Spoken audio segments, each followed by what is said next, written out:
Chapter 13 14th July 1948.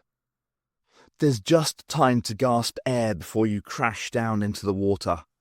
It tastes of oil and industry, and for all your limbs are thrashing, you cannot get afloat. You're drowning, senses numbing, and it's a glorious relief after your fall through time. As life seeps from you, a vision of the TARDIS still haunts your mind. Something pats against your head. A pole prods blindly your way again, and you grab it before you've even thought what you're doing. The water clings, but you are heaved to the surface, and then there are workmen lifting you back onto the quayside. They shout words at you, but your head is full of water. You retch grey-green muck across the curbstones, and the men all leap back. They say you must have just materialized in mid-air. And they're right. You're lucky to be alive, they tell you. Sudden reality batters your senses, and you can't keep it out. All around you the docks are busy, ships filling the waterways, vast crates of cargo moving here and there on chains. Industry stinks of fuel and spice and sweat. It's a hot summer's day, and you're allowed space to rest, to dry out, while people work around you. They even bring you food, and they ask no questions. You find a newspaper, a date, and for a long time you can't believe it. You walk. You've nowhere to go, but you walk. 17th July 1948. Their patience is wearing thin, too busy with their work to worry about you. It's like being invisible. The others haven't come for you, but they will. The doctor will find a way. He's just running late. Believe that. They've got to come get you, if only for what you found. Hunger gnaws the inside of your body. The work never stops, so you have to grab scraps where you see them. The dockers know what you're about now, and some throw things. Sometimes it's food, but often it's stones, anything to get rid of you. It's not easy staying by the quayside with everyone working here. People have started asking questions. Who are you? Where are you from? What do you want here? You can't possibly answer them. The others had better come soon. They have to. 29th September 1948. Food. That's all you can think about. Every day, that's all that matters. You know it's just you now. They're not coming. They can't be coming. The doctor didn't see you escaping execution. He saw you running away. It fills you with horror to think of them, stuck in that world. They were going to kill you. Would they have shot Barbara too? Even now, all those years in the future, is she dead? And was the doctor really helping the scientists? You can't stop the questions, the anxiety. You're probably talking to yourself, and even your waking hours are beset with nightmares. You can't get the TARDIS out of your head, the police box hidden in the murk, lost in time and space and pulling your thoughts inside out.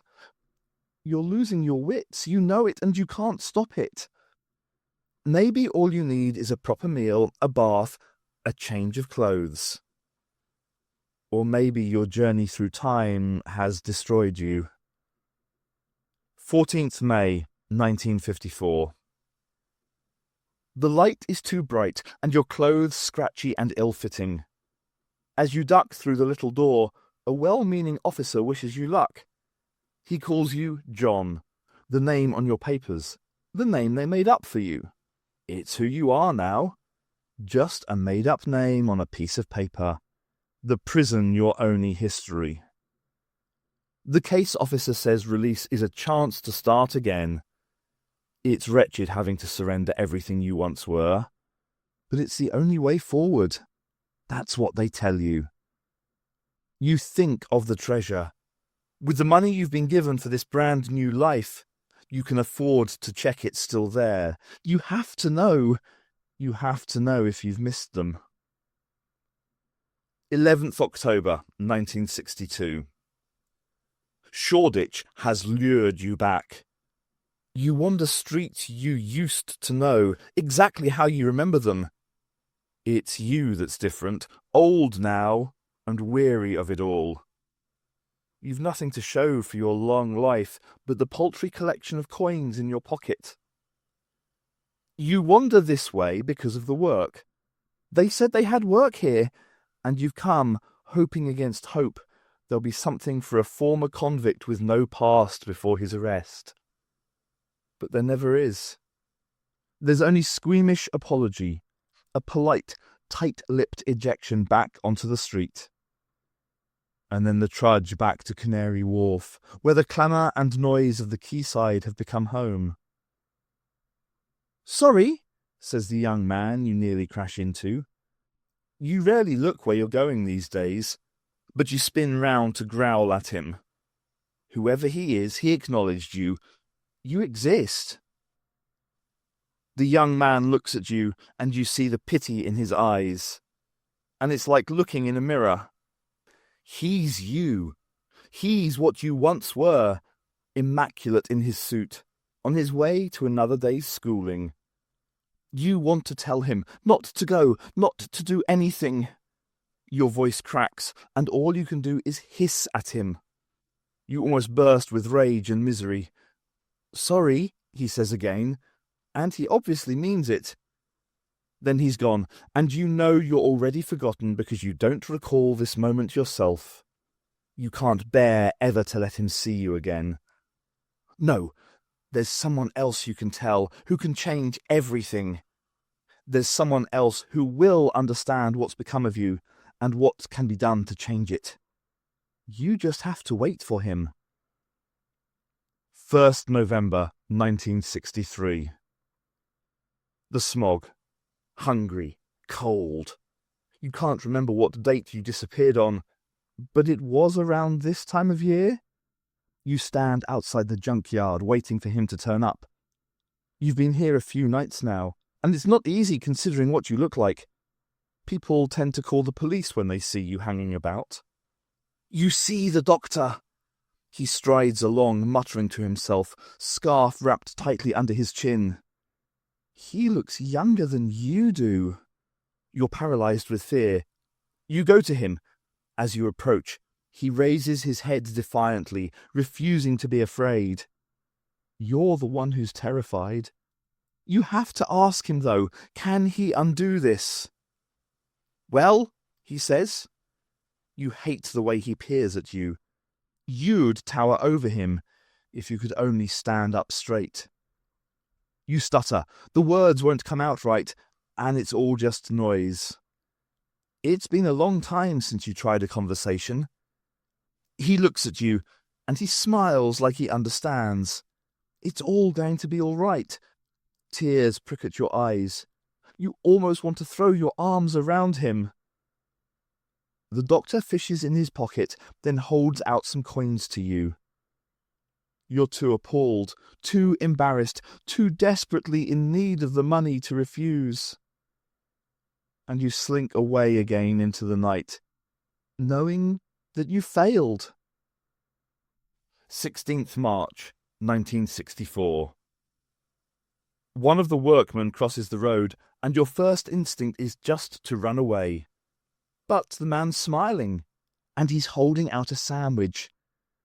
You snatch the food from his hand, but let him sit on the wall beside you. The sandwich is cheese and pickles, an explosion of wondrous flavour. You grunt your thanks. "Know the bloke, did you?" the man says. You shake your head. "Of course not."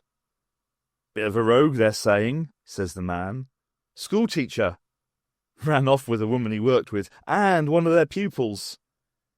He hacks and spits onto the pavement. "You work it out," he says. The man offers you a cigarette, and you both sit smoking, watching the man's colleagues load your old possessions into a van.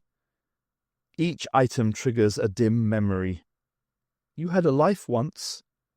You were happy. There's no one here you recognize. None of your friends or family have come to see this. When the men drop a cardboard box, scattering books all across the street, there's no one to care or complain. You'd have been better off dead. They would show more respect. 28th July 1966. People are leaving London. The ones the machine hasn't taken over are pouring from the city, carrying their lives on their backs. You're one of them now, no dirtier or worse off. In fact, you're better practiced at living rough at scavenging. You can help them. The future you've seen is catching up with you now. You've avoided television and radio, and you've survived. You've seen what it's done to some of them. The poor undead, no control of their limbs, smashing up the city as the machine commands. No one knows what they'll do to fight back, but you know they'll find something. You've seen it, and you'll help them. For the first time in years, you have a purpose. 16th September 1967. It's never going to be okay, you say. She's never coming back to us. Joan stares at you.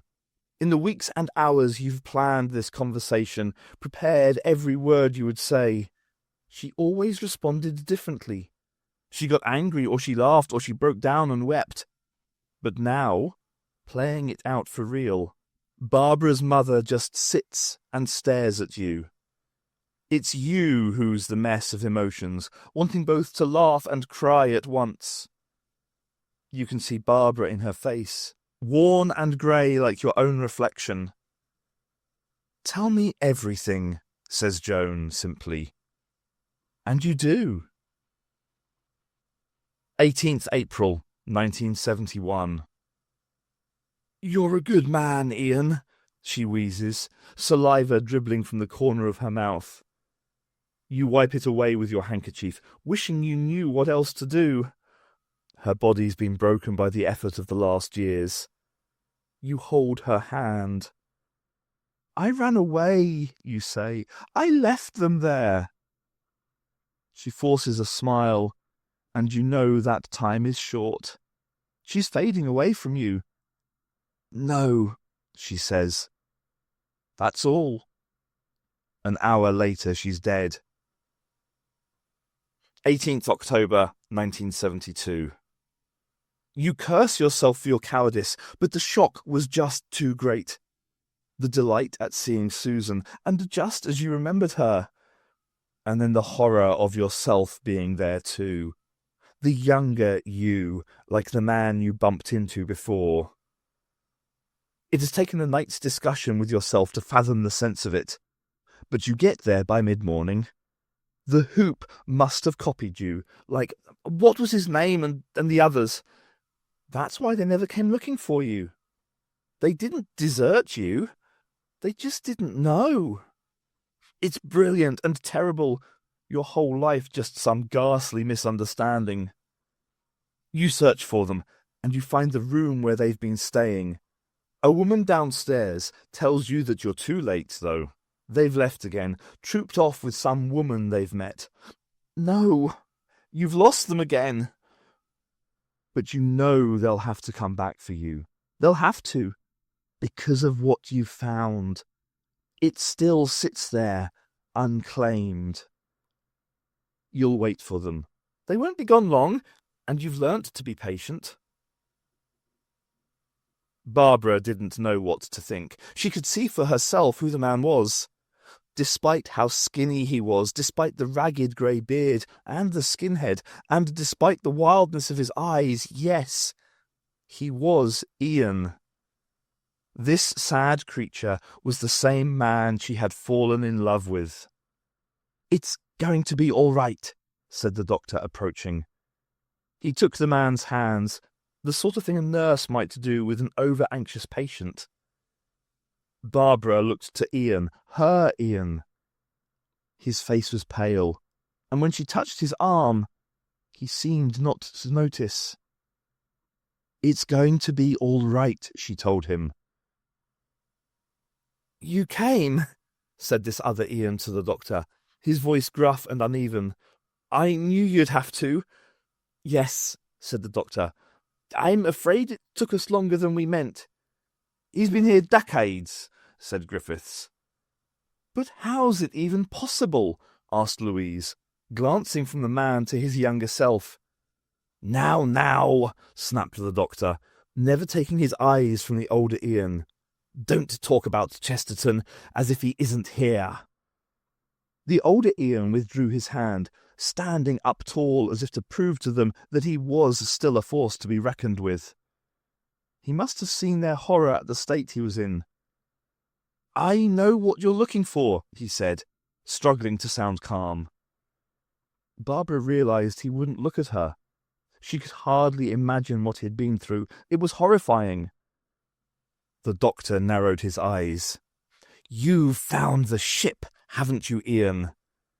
The old Ian bobbed his head, his matted beard shaking around him. He was like some tribal shaman, thought Barbara, a man both crazed and wise.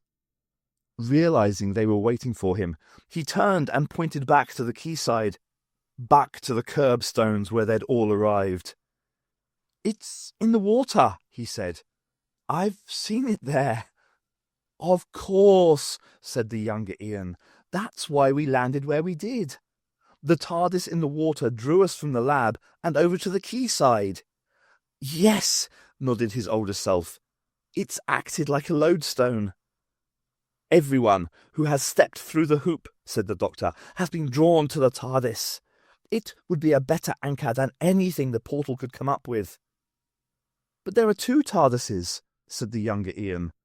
"One here in the water and the other in 2006. "And everyone's been landing somewhere between them," said Susan. "All those branches of time, and all ending up in the same world, because of the ship." "Because of the ship," agreed the older Ian. He turned away from them, looking back over at the quay. "It's done all of this." "And you've guarded it, knowing we'd return," the doctor said, the relief evident in his words. "You're a good man, Chesterton. A good man." Old Ian didn't turn back to them, but Barbara could tell he was crying.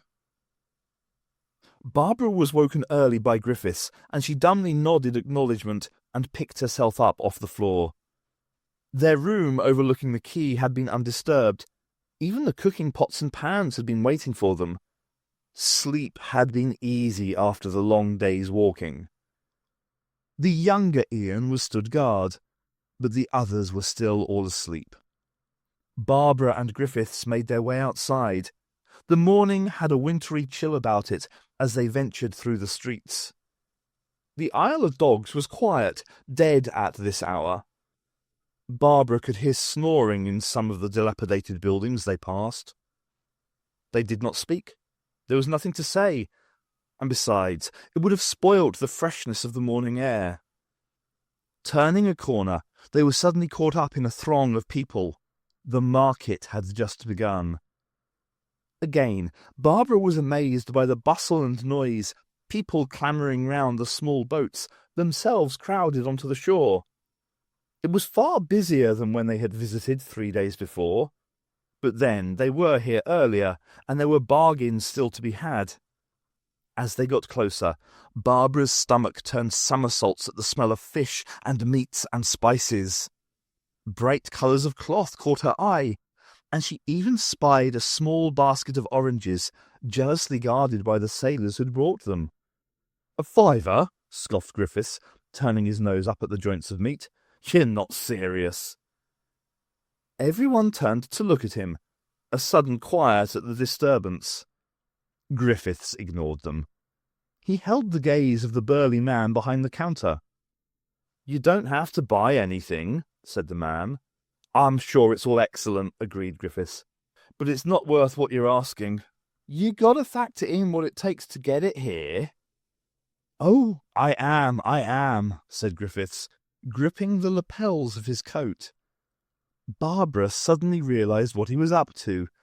He was playing at being the doctor. In front of him, the would-be buyers whispered to each other, the value of the goods now up in the air. The burly man saw their debate and rushed forward, arms out. "There's nothing wrong with my stock," he assured them. It sounded like panic. In an instant, price was in free fall. Customers bid under each other, so that a joint was £4, then 3 and 10, 3 and 5. Neighbouring sellers tried to weigh in, to profit from the burly man's disadvantage.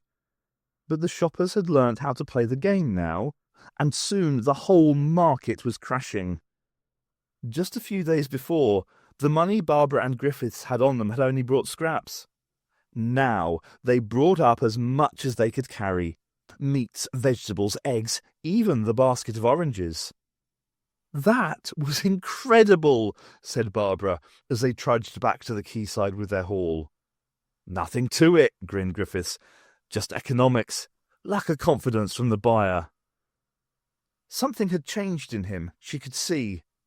Oh, he still played off different factions to get his own way, and yet she could see something different in his eyes. There was a light there, where before she'd thought him cold and callous. He had regarded the people around him with warmth, not detachment. And he was having fun, as she realised was she. Once breakfast was cooking, it became easy to garner support. Even as Ian talked to one pair of vagrants about what was wanted, another group offered to help. You could tell they had all once been scientists, he thought. The promise of a project to work on, a theory to test, was almost as alluring as the promise of a proper meal. They were a motley bunch, wretched and wild-eyed. At least 3 of them were Andrews. Ian couldn't identify the rest. While Barbara and Griffiths handed out sausage and eggs to the newly appointed crew, the doctor explained what was wanted. It was almost like a question in an O-level exam, thought Ian. A cuboid, of particular dimensions and mass, was submerged at an angle to the quayside, and some kind of system was required to extract it. "So, how are we going to do it?" asked Louise, ever the practical one. The doctor considered, then looked over the dozen raggedy people assembled before him, like a schoolroom for tramps. "Does anyone have a suggestion?" he asked. Of course, the doctor would already have devised a solution himself, Ian knew. But he was showing a more impressive sort of cunning now.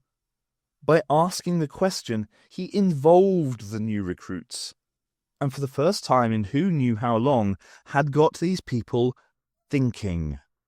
They had all been scientists once, test pilots from different branches of the future. They could be scientists again. "Yes," prompted the doctor, as a man who might once have been an Andrews raised his hand. "A pulley?" suggested the man. "Good, yes," said the doctor. "But what sort of pulley?" "A pivot," said another of the vagrants, a woman Ian didn't recognise. They were struggling. Beside the doctor, Susan was sitting on her hands, forcing herself not to shout out the answers. She had changed too, Ian thought, grown up since her days in his classroom. "We could always just heave the thing out by brute force," suggested Griffiths, doling out the last of the fried eggs.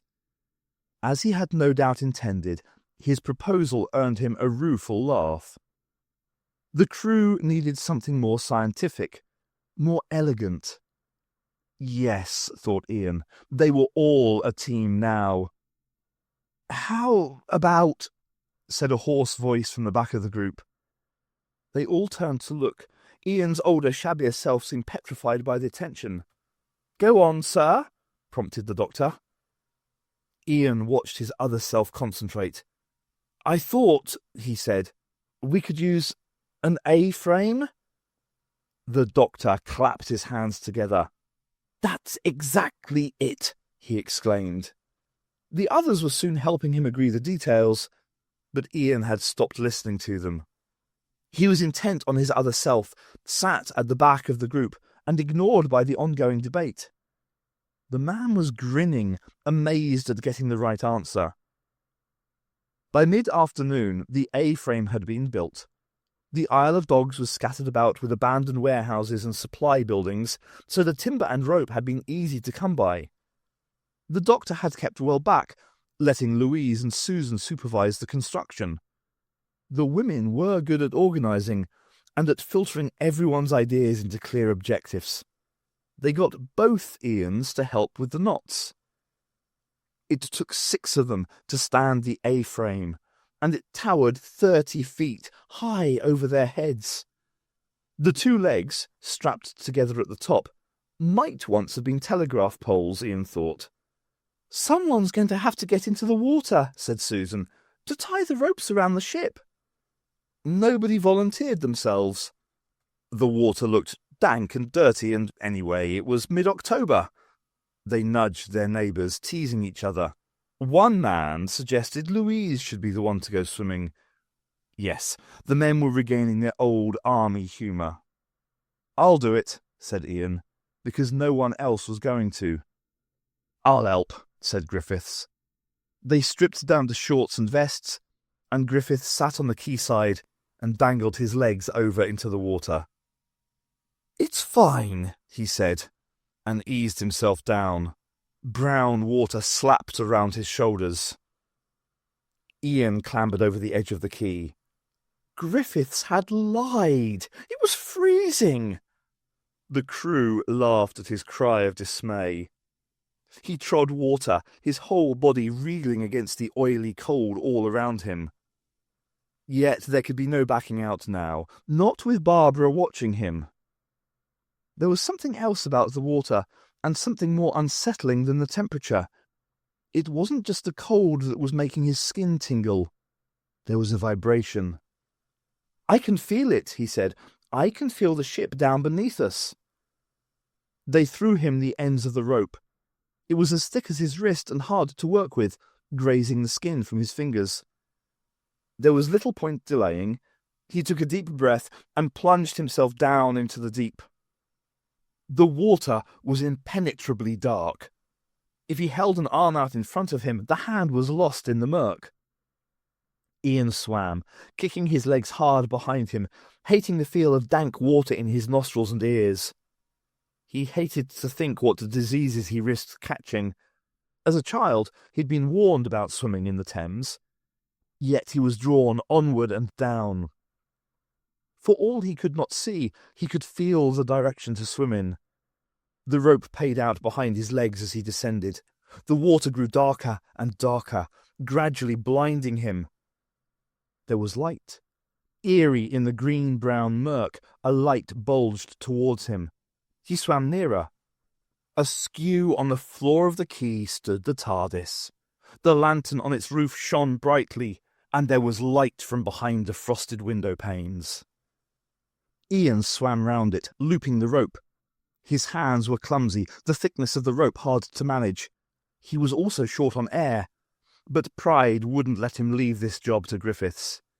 His older self had spent his entire life guarding the ship here, and Ian felt as if he owed it to the man to get it out of the water himself. The rope scoured his hands raw, but he managed something like a reef knot, and wedged the rope up under the lintel at the top of the TARDIS doors. He hoped that would be enough to hold it for the journey to the surface. Then, giddy from exertion, he kicked off from the roof of the police box. His lungs clenched as he fought his way to the surface, and for a moment he thought he wouldn't last. He exploded out into the afternoon, whooping and hacking as he breathed again. Hands reached for him. He was dimly aware of Griffiths helping him climb from the water, and he was grateful. There was a blanket around his shoulders, and there were congratulations, and Barbara was with him. "There's nothing so satisfying as a bit of manual labour," said the doctor. "No," said Ian. "Or a good meal." The 2 old men had dished out the food, letting the workers enjoy themselves. Ian also wanted to keep his distance from his younger self, and from Barbara. He couldn't bear the thought of speaking to her, terrified of what he might say. The TARDIS stood dripping on the quayside, the rope still around it. It had taken them longer than they'd expected, so dinner was ready and waiting by the time the task was complete. The crew were tired yet exhilarated. They chatted, compared notes on what they could have done better, or just told stories and jokes. Barbara's stew had gone down well, and now there was a jubilant party atmosphere. Yet watching people chat and laugh, Ian felt somehow apart from it all. He knew that the doctor would be leaving soon. "I don't know what I'd have done if you'd never come back," said Ian. "Louise would have found you," replied the doctor simply. "She would have been on her own, angry and confused, and you would have shown her where the ship was." "I would never have—" "Yes, you would, Chesterton," said the doctor. "If nothing else, she would have made you. She had to find it somehow, to have had it locked away in the future. You had a part to play in making her the woman we saw her become, and in the future she created. She would have killed me. Possibly. She's not going to kill me now? No." Ian looked over at the doctor, wanting to argue about the unfairness of it all. The doctor was gazing wistfully at the TARDIS. "You want to go look her over, don't you?" said Ian. "The TARDIS has been waiting a long time," said the doctor. "I can't help but feel—" "I'd like to come with you," said Ian. The doctor regarded him. After a moment's thought, he said, "Come along, then." They got to their feet. It seemed strange, being as old and creaky as the doctor. They sidled around the edge of the young people and reached the door of the ship. The doctor fussed in his waistcoat pocket for the key. "Don't go anywhere without us," called Barbara cheerily. The doctor waved her away, then bobbed his head under the thick rope and went in. Ian followed close behind him. The ship was just as he remembered from the quarter of a century since he had last been inside it. Immaculate, alien, at once soothing and unsettling. Ian took his old place, next to the doctor at the console, watching the not-so-old man checking over the controls. It was almost as if he had never been away. The ship really did exist out of time. "I thought, one day," said Ian, "that I'd understand all this, that you'd teach us how it worked." "Really?" asked the doctor, turning to him. "You had only to have asked. This panel is how we know how the TARDIS is feeling." He clicked some buttons. "These, if they worked, would change the outside appearance. We've not always been a police box, you know. There was a Corinthian column, and a Christmas tree, and—" "Doctor," said Ian, "I think it's too late to teach me now." "Nonsense," the doctor said, patting his shoulder affectionately. "It's never too late to learn anything, even at my age, which is considerably more than yours even now. There's a universe of wonders still to find out about." Ian nodded. "I know," he said, "but I'm not coming with you." The doctor sighed. "You think you'll be in the other one's way?" "He can make Barbara happy." "Yes," said the doctor. "Yes, I think he can. You're a good man, Chesterton. You've taught me a great deal in the time we've been together, and I'm grateful to you. Yes, I'm grateful." "Thank you, Doctor. And it looks like you'll have people here to help build something, a better world than the one we saw." Ian grinned.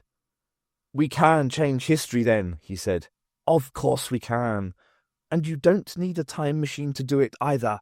We only have to choose to make things different. That's all." "Bamford has chosen, hasn't she?" "Yes, I rather think she has." "What happened to her?" "She's discovered she was never born in this world. Vagrants killed her mother, people from round here." "You mean people like me and Andrews and the others?" "Yes, I'm afraid so. Desperate people without hope. It rather explains her behaviour in the future." "I suppose so." But whereas there she had been on her own to deal with that discovery, this time she was with your younger self. He and Barbara helped her through the shock. They helped her to deal with it. They took her to the pub, didn't they? Yes, they did, laughed the doctor. It doesn't need to be a great change to make things different. Just an act of kindness, just the effort of will. He turned to Ian and took him by the hand. I am sorry to lose you, Ian Chesterton, he said, but I think you've made the right decision, and the brave one. The future will be very different, just you see. You seem pleased. You've made things better than they were. But what about the importance of not changing history? That's all very well, said the doctor. He looked at Ian and his eyes twinkled. But after all we've been through together now, I should say some things are worth fighting for. Don't you? Barbara watched them emerge from the TARDIS, lugging a wooden box between them, and she knew.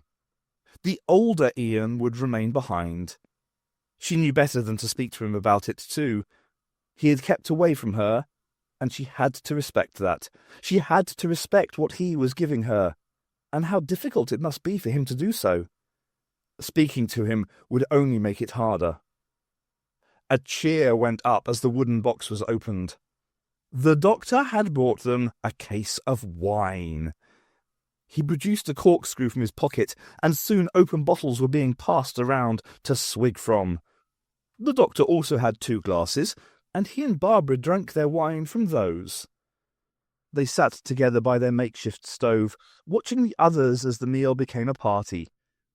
Other vagrants had arrived, cautious at first, but then keen to join in. They brought their own food, and one even had a guitar. There was music. Griffiths led a team chopping up the A-frame, and they soon had a campfire going. It seemed the right way to see off their day's efforts. The older Ian was at the heart of the party, forcing himself to have a good time. "He's not coming with us," said Barbara to the doctor. "It's his decision, my dear." "Yes," said Barbara. "But what did he say to you?" "Nothing you don't already know." Ian, her Ian, came over. "You've been tinkering with the ship," he said. "The windows are open." They looked. The frosted glass had hinged backwards, as if to let in the air. The doctor shook his head sadly. "Is that all it did? You'd be looking at some dockside equipment, not a police box. If only the TARDIS was working," he said. "I meant to show your other self the controls, something he'd always meant to ask for. Do you know, Chesterton, I had no idea of your aspirations to fly my ship." "Don't worry," said Ian. "We're just passengers." "Well, I hope you're more than that." He took a sip of wine. "You're thinking about getting home, aren't you?" Ian looked to Barbara, as if for help. "We could stay here, you know," he said. "It's not far from where we left off." "Barbara?" asked the doctor. Barbara looked away, not knowing what she wanted. She watched the party. Louise and Griffiths were dancing arm in arm, the people around them clapping in time to the music. People told stories, vagrants who until today had never spoken to each other, sharing their lives they had known. They were all different, and yet each future could have been improved. This party was a celebration for recovering lost lives, but it was also about a renewed sense of purpose. Tomorrow, they were going to change the world. Susan came over to them, offering Ian a half bottle of wine. Her cheeks were flushed where she too had been drinking. The doctor put his arm around her waist, indulging her this once. "We'll be going soon, I suppose?" she said. "Yes," said Barbara, her mind made up. "Let's leave them to it." "You don't want to stay?" the doctor asked Susan. She turned to face him, amazed. The doctor held her gaze. "What we've done here," he said levelly, "will be noticed. We might not be safe any more." Susan threw her arms around him. "I'll never leave you." He relented, patting her back. "I know you won't," he said into her ear. "I know." It didn't seem possible they could ever be parted, and yet the doctor's eyes were on Barbara. She could see how pained he was, how much his need to protect his granddaughter tore against his need to keep her close. She wondered again what the old man was afraid of. Who would be watching out for them? His own people, maybe? The doctor wasn't saying. "I think we'll try to get you home," he said. "Us?" said Ian, glancing quickly at Barbara. "You really think you can do that?" "You doubt me, young man?" "Of course not, Doctor," smiled Ian. "If you say you can do it." "We're close to your own time here. It's merely a question of adjusting the date and travelling in time but not space." Susan pulled back from him. "It's not that easy," she said. Barbara was less worried about his ability to steer the ship than the others. Another question seemed more pressing. "If you can get us home," she said, "knowing what we do, can we change what we've seen here from happening?" The doctor regarded her gravely. "You mustn't interfere with history," he said. "But you can't tell us that now," laughed Ian. "We already know we change history every time we step out of the ship." "Yes," snapped the doctor, "and that's what gets us into so much hot water." Ian looked to Barbara. She took his hand. Was it possible? Could the doctor get them home? She didn't want to get her own hopes up, and she knew from experience the doctor was less in control of his ship than he let on. But to get back home, to see her mother, to be back where she belonged. "Yes, please," she said. "If you can, then take us home." The doctor nodded. He led them round the dancing, singing revelry and over to the ship. As she reached the doorway, Barbara glanced back. Louise and Griffiths were still together, too wrapped up in each other to notice. It would only cause a fuss to say goodbye. The vagrants, no, the test pilots, were laughing and singing and alive. "Some rest, a change of clothes, and then 1963, said the doctor as he opened the door to the ship. The others trooped in behind him. Barbara paused in the doorway. Only one person met her eye. The old Ian watched her. He smiled sadly, letting her go. Barbara nodded and followed her friends into the ship.